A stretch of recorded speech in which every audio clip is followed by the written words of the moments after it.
This is a story about a slap. But it's not just any slap. It's the kind of slap that echoes not with sound, but with the shattering of a life built on arrogance and blind prejudice.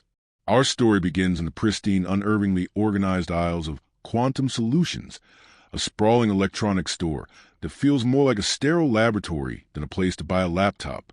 At its helm is a store manager, a man named Markinson, a man who in his own mind was a titan of retail. He was a man of rules, of order, and of absolute, unquestionable authority.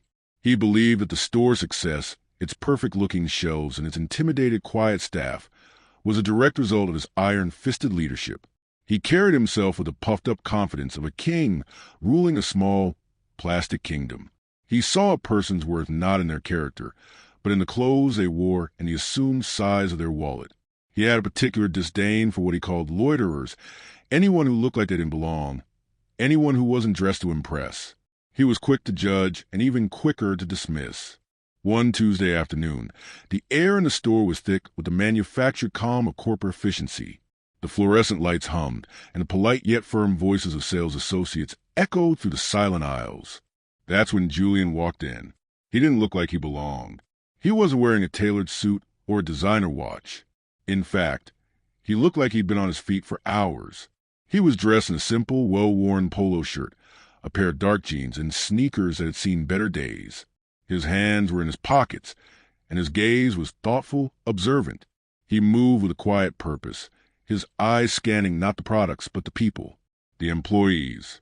He watched a young cashier, a nervous kid named Liam, fumble with a customer's purchase.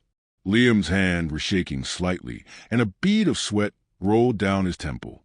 Julian saw this not as incompetence, but as a sign of stress of a pressure cooker environment. Julian approached Liam quietly, smiling gently. "Hey, man," he said in a low, reassuring voice. "Everything okay? Take a breath. It's just a customer." Liam looked up, startled, a flash of fear in his eyes. He quickly glanced over Julian's shoulder, and his face went white. He knew what was coming. Markinson had been watching from his glass-walled office. He'd seen the disheveled man talking to his employee. This was exactly the kind of disruption he couldn't stand. He strode out of his office, his polished shoes clicking on the tile floor with a sound that demanded attention. He walked directly toward Julian, his face a mask of cold, controlled fury. "Can I help you, sir?" Markinson's voice was slick with false politeness, a veneer of customer service over a core of pure contempt. Julian turned slowly, his calm demeanor unruffled. "I was just checking in on this young man." He seemed a little overwhelmed. Markinson let out a short, humorless laugh. "Liam knows his job. What he doesn't need is interference from a distraction." His eyes raked over Julian, a clear message of dismissal in his gaze. "This is a place of business. We don't tolerate loitering or distracting our staff." Julian's smile didn't falter, but his eyes narrowed just a fraction. "I'm not loitering. I'm observing. There's a difference." "I don't care what you call it," Markinson sneered, puffing out his chest. He was used to people backing down. They always did. His authority was a shield, and no one dared to challenge it. "You're clearly not here to shop. I'm going to have to ask you to leave." Julian shook his head slightly, a profound sense of disappointment washing over his face. "I think you're missing the point. My employees shouldn't be afraid to do their jobs. They should feel supported." Markinson's composure finally broke. The word employees triggered something. Who was this man, this nobody in a polo shirt, to call his staff my employees? The rage, fueled by a lifetime of small-minded power, bubbled to the surface. He saw an easy target, a man who wouldn't fight back, a man he could humiliate and dismiss to reassert his dominance. The words were a red flag, an audacious challenge to his kingdom. Markinson's hand shot out without a second thought, his palm connecting with Julian's cheek, with sharp, sickening smack. The sound was a bomb going off in the quiet store. It wasn't just a physical shock. It was an explosion of disbelief. Customers froze. Employees recoiled. The silence that followed was heavy, absolute. Markinson stood there, his hands still tingling, a smirk of triumph on his face. "Get out," he spat, "or I'm calling the police.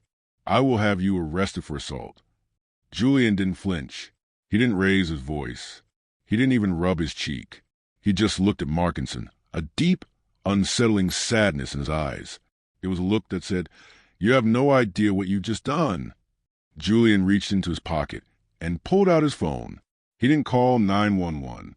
He dialed a number from his contacts, a number with a single name, Elias. He held the phone to his ear, his gaze never leaving Markinson's. "Elias," he said, his voice low and calm, "I need you to open up a secure line. Tell the head of corporate security to meet me at the Quantum Solutions store on 5th Street. Immediately." There was a pause. Julian continued, his voice gaining a hard, commanding edge. "Tell him to bring the company ID and the audit files for the specific location. And tell him I want everyone's access to this store revoked in the next 5 minutes, starting with the manager, effective immediately. I'll explain everything when you get here." Markinson's smirk faltered. He scoffed, a nervous, disbelieving sound. "Who do you think you are? You think a phone call is going to fix this?" Suddenly, the store's intercom system crackled to life. It wasn't a generic music track. A disembodied, synthesized voice echoed through the speakers, a voice that carried the weight of a multi-billion-dollar corporation. "Attention, all employees," the voice announced. "All network access for the store location has been temporarily disabled by order of corporate management. Please refrain from using any point-of-sale systems until further notice. This is a Level 1 security event." Markinson's face went pale. His tablet, which controlled the store systems, flickered and then went dark. A dozen employees looked down at their own tablets and saw the same thing. The store was in a state of digital lockdown. Before Markinson could even stammer a question, a sleek, black town car pulled up to the front of the store, tires hissing on the asphalt. 2 men in sharp, custom suits got out, followed by a woman with a tablet tucked under her arm. They moved with a speed and purpose that made Markinson's heart pound. They weren't police.